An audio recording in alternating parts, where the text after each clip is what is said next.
오늘 우리 이 말씀을 통해서 수준을 맞추다라는 제목으로 함께 하나님의 말씀을 나눠보고자 합니다. 제가 샬롬스쿨 이제 교사들과 함께 회의를 할 때 이야기했던 것들이 때로는 교사들이 제가 전달하고자 했던 그 의도를 잘 이해하지 못하고 오해하는 경우가 있었습니다.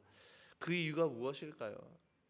처음에 저는 이제 그런 이제 피드백을 제 아내로부터 받았을 때 좀 왜 이렇게 받아들였지라고 생각을 하면서 좀 답답해했습니다. 그런데 제 아내가 그 상황을 이야기해주고 나서 함께 이야기하면서 제한테 어떤 마음이 들었냐면, 전화는 제가 구체적으로 설명을 했어야 됐는데 제가 제 관점에서 제 입장에서 그래 이렇게 하면 알아듣겠지 하고 말을 하니까 이게 제가 전달하려던 그 내용이 완전히 전달되지 않고 오해가 생기는 것입니다. 그러니까 전달하는 자가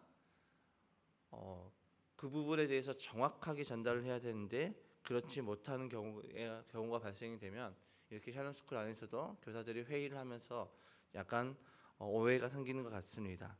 그래서 저는 이제 그런 경험을 하고 나서 이제 앞으로 저는 교사 회의를 할 때 조금 더 디테일하게 전해야 되겠다라고 생각을 했습니다. 생각해보면 저도 그런 경험이 있었습니다. 제가 신대원 다닐 때 저희 학교에 2명의 교수님이 계셨는데 이게 똑똑하다, 지적이다라고 하면 탑으로 찍는 한 2분의 교수님이 계셨는데 그분들은 학생들에게 인기가 굉장히 많았습니다. 굉장히 지적이셨고 본인의 분야에서 탁월한 모습을 가지고 있었습니다. 물론 호불호가 갈렸지만 학생들도 그분들을 좋아하는 분들이 굉장히 많았죠. 이 교수님들의 특징이 있었습니다. 먼저 A 교수님의 강의는 굉장히 쉽게 잘 이해가 되는 반면에 B 교수님의 강의는 잘 이해가 되지 않았습니다. 그 이유가 무엇이냐면 A 교수님은 학생들의 수준을 고려해서 그 수준을 맞춰서 강의를 하는 반면에 B 교수님은 본인의 수준에서 아는 것은 굉장히 뛰어나고 학교도 정말 유학도 잘 다녀오셨고 그렇지만은 본인의 수준에서 강의를 하다 보니까 그것을 티칭이 약하다고 그러죠. 그래서 본인의 수준에서 강의를 하다 보니까 학생들이 이해를 하기 어려워했다는 것이죠.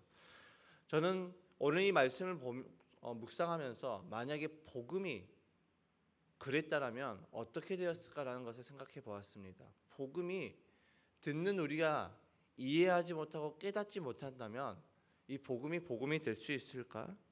수준 있는 사람들이 들어야 이해가 될 수 있는 그런 복음의 내용이라면 정말 그것을 이해하고 그 복음을 통해서 기쁜 소식이라고 복된 소식이라고 말할 수 있는 그런 복음이 맞을까라는 그런 생각을 해봤습니다.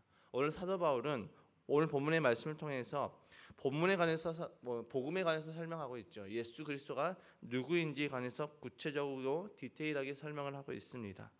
복음 곧 예수 그리스도를 통해서 하나님은 우리를 암흑의 권세에서 건져내셔서 빛으로 인도하셨다라고 말씀하고 있습니다. 그 아들의 나라라고 표현하고 있죠. 13절과 14절의 말씀에 아버지께서 우리를 암흑의 권세에서 건져내셔서 자기의 사랑하는 아들의 나라로 옮기셨습니다.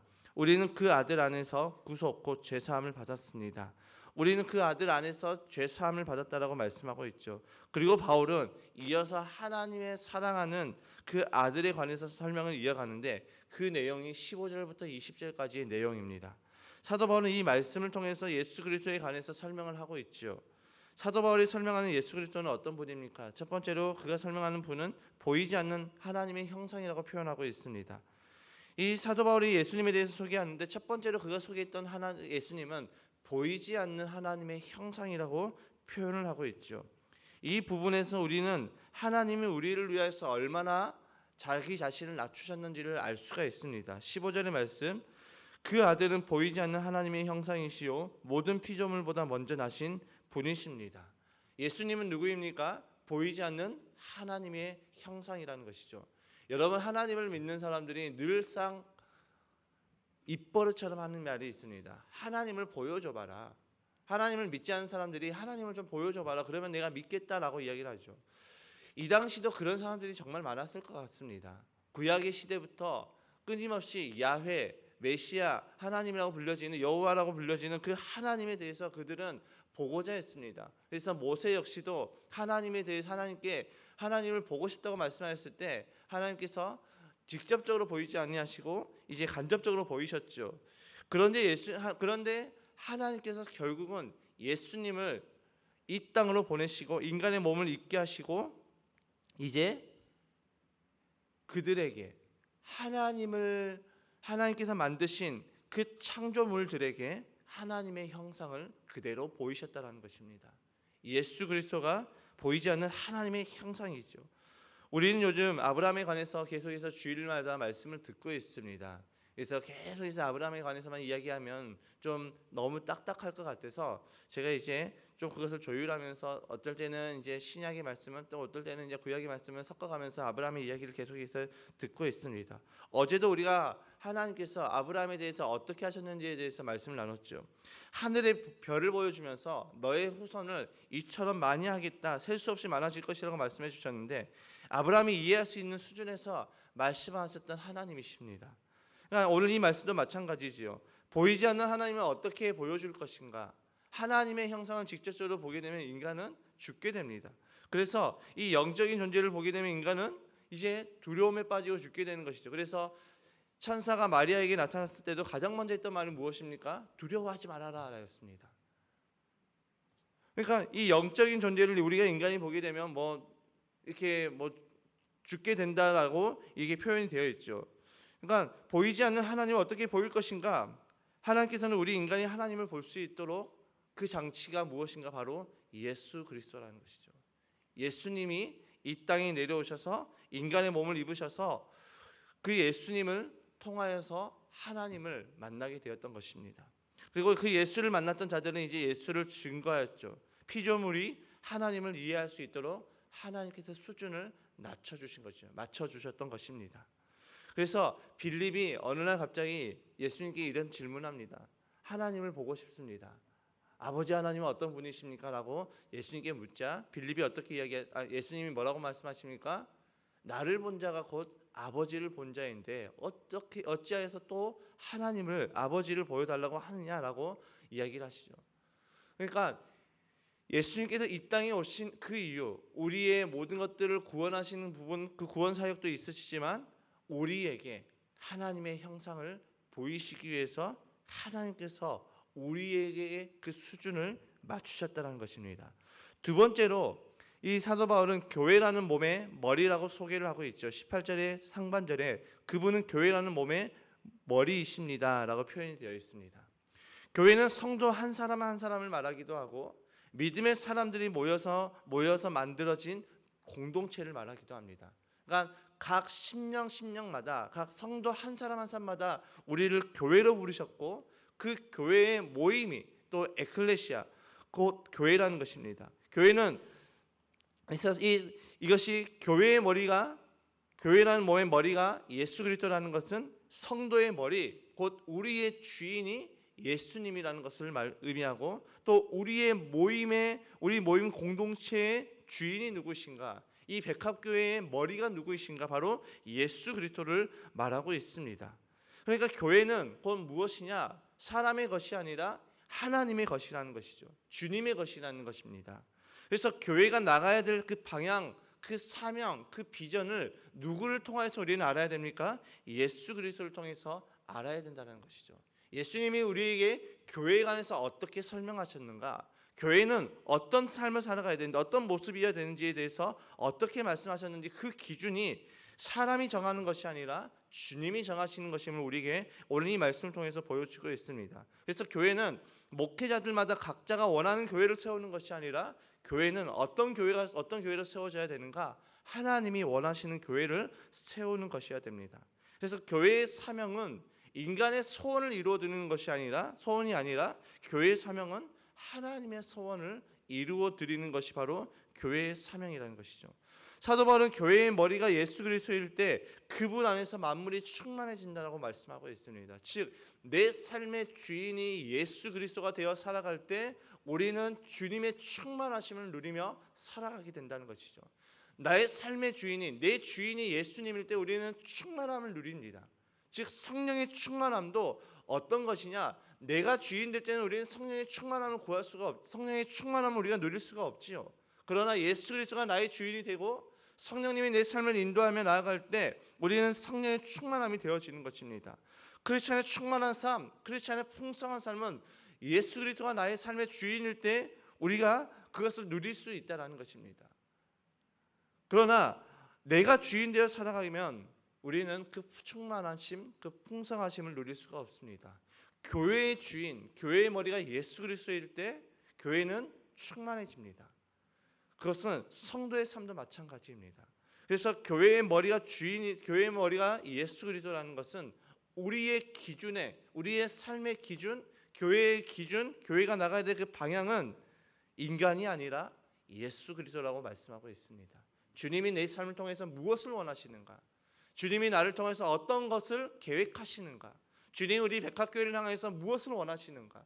백합교회를 향한 주님의 계획이 무엇인지 우리는 끊임없이 묻고 나아가야 된다는 것이죠. 그래서 사도 바울은 교회라는 몸의 머리라고 표현을 하고 있습니다. 세 번째로 예수님 어떤 분이라고 표현하고 있습니까? 화평하게 하는 자라고 소개하고 있죠. 20절의 말씀에 그분의 십자가의 피로 평화를 이루셔서 그분으로 말미암아 만물을 곧 땅에 있는 것들이나 하늘에 있는 것들이나 다 자기와 기꺼이 화해시키셨습니다.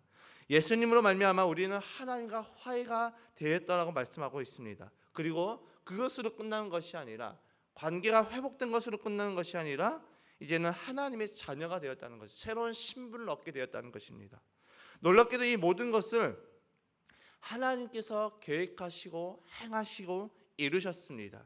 그리고 제자들은 그 성령의 능력으로 이제는 예수님께서 그동안 살아계시면서 하셨던 그 말씀이 이해되지 않았던 그 말씀들이 성령이 임함으로 말씀을 다 듣고 깨닫게 되었고 그로 말미암아 이처럼 예수가 누구인지 복음이 무엇인지 전하게 되었지요.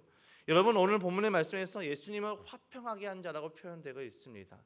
즉 내 삶의 주인이 예수님인 사람, 나의 머리가 예수님인 사람은 어디에 가든지 그는 화평케 하는 자라고 표현이 되고 있는 것이죠. 그래서 나를 통해서 우리는 누가 드러나는 것입니까? 왜 예수가 드러나야 됩니까? 예수가 드러남으로 인하여서 나를 통해서 이제는 지옥으로 간 자들이 돌이켜서 하나님의 나라로 가게 되고 이제는 하나님을 믿지 않는 자들이 돌이켜서 하나님을 믿게 됨으로 말미암아 그 깨어졌던 관계의 회복이 나를 통해서 이루어진다라는 것이죠. 그래서 내 삶의 주인이 예수 그리스도일 때 우리는 화평케 하는 삶을 살아갈 수 있다라는 것입니다. 그래서 우리 크리스찬들은 어딜 가든지 트러블 메이커가 되는 것이 아니라 우리는 어딜 가든지 화평케 하는 자가 되는 것이고 우리는 어딜 가든지 하나 되게 한 자가 되는 것입니다. 여러분 하나님은 복음을 계획하시고 전하실 때 모든 것의 중심을 누구에게 맞추셨습니까? 복음을 받는 우리에게 맞춰주셨습니다. 당신의 입장에서 말씀하시지 않았습니다. 당신의 입장에서 왜 너희는 이것들을 이해하지 못하냐고 우리를 책망하시고 우리에게 나무라지지 않으셨습니다. 예수님의 이 땅에 보내시고 제자들이 예수님의 말씀을 잘 이해하지 못할지라도 예수님은 너는 왜 그거밖에 되지 못하냐고 우리를 나무라시지 않으셨죠. 그것이 하나님의 사랑이었던 것입니다. 우리의 수준에서 이해시키기 위해서 하나님은 결단하셨습니다. 예수 그리스도를 우리에게 보내시기로, 인간으로 보내시기로 결단하시고 우리에게 보내셨습니다. 예수 그리스도가 교회의 머리가 되어서 교회가 나가야 될 그 방향을 우리에게 알려주셨습니다. 야, 예수님께서 이렇게 말씀하셨어. 교회는 어떤 교회여야 돼? 예수님께서 말씀하셨던 그 마태복음의 그 지상명령을 따라서 영혼 구원에서 제자 세우는 것이, 제자 삼는 교회가 하나님께서 원하시는 교회야 라고 하면서 교회론에 대해서 말씀하셨습니다. 또 예수님을 통하여서 예수를 믿고 구원받은 자의 그 삶의 모습을 예수를 통해서 배우도록 우리에게 알려주셨습니다. 예수님께서 우리와의 관계를 회복시키는 통로가 됨을 보여주심으로 말미암아 우리가 이 땅에서 크리스천으로서 어떤 삶을 살아가야 될지 우리에게 보여주셨다는 것이죠. 왜 우리 크리스천들은 손해를 보더라도 믿음의 본을 지켜야 됩니까? 왜 우리 믿는 사람들은 내가 손해를 볼지라도 정직하며 그것이 불법이라면 그것을 선택하지 않고 하나님의 뜻을 따라가야 되는 것입니까? 예수님께서 그렇게 하셨기 때문입니다. 하나님의 뜻을 따라 순종하셨기 때문에 우리도 그 삶을 살아가는 것입니다. 예수님께서 우리에게 믿음의 본, 삶의 본, 크리스찬의 그 삶의 본을 보이셨기 때문에 우리도 그렇게 살아가는 것이지요. 주님이 직접 우리에게 수준을 맞추셔서 우리의 삶의 모습에 대해서 다 말씀하셨기 때문에 우리는 그 삶을 지키며 살아가는 것이 우리의 삶의 모습이어야 된다는 것입니다. 여러분, 복음은 고상한 자들이 이해할 수 있도록 수준을 높이신 것이 아니었습니다. 고상한 자들만 이해할 수 있도록 그 수준을 높여놨던 것이 아닙니다. 정말 가장 낮은 자가 그 복음을 듣고 복음이 복된 소식, 기쁜 소식이 되게끔 하나님께서는 수준을 한없이 낮추셨습니다. 당신의 입장에서 말씀하신 것이 아니라 당신의 수준에서 말씀하신 것이 아닙니다. 하나님은 수준을 낮추셔서 우리에게 가르쳐 주셨습니다. 한 사람이라도 그 복음을 듣고 모든 하나님께서 계획하신 모든 자들이 그 복음 안에서 자유케 되고 그 복음을 기쁜 소식으로 받고 구원받기를 원하셔서 수준을 우리에게 맞추셨다는 것이죠. 그래서 복음을 듣고 깨달은 자는 변화가 되었습니다. 복음을 듣고 깨달은 자는 복음을 전하기 시작했습니다. 오늘 보면서 나오는 사도 바울도 마찬가지고 예수님의 제자들도 마찬가지고 그들은 변화되었습니다. 초대교회 성도들은 변화되었습니다. 지금 오늘날 이 시대도 복음을 믿고 예수 그리스도를 믿는 사람들의 그 삶은 변화가 되고 있습니다. 이기적이었던 사람이 이제는 남을 도와주고 섬기는 사람이 됐고 헌신하는 사람이 되었습니다. 나만 알던 사람이 이제는 다른 사람을 돌아보는 사람이 되었습니다. 이것이 무엇입니까? 복음의 능력이라는 것이죠.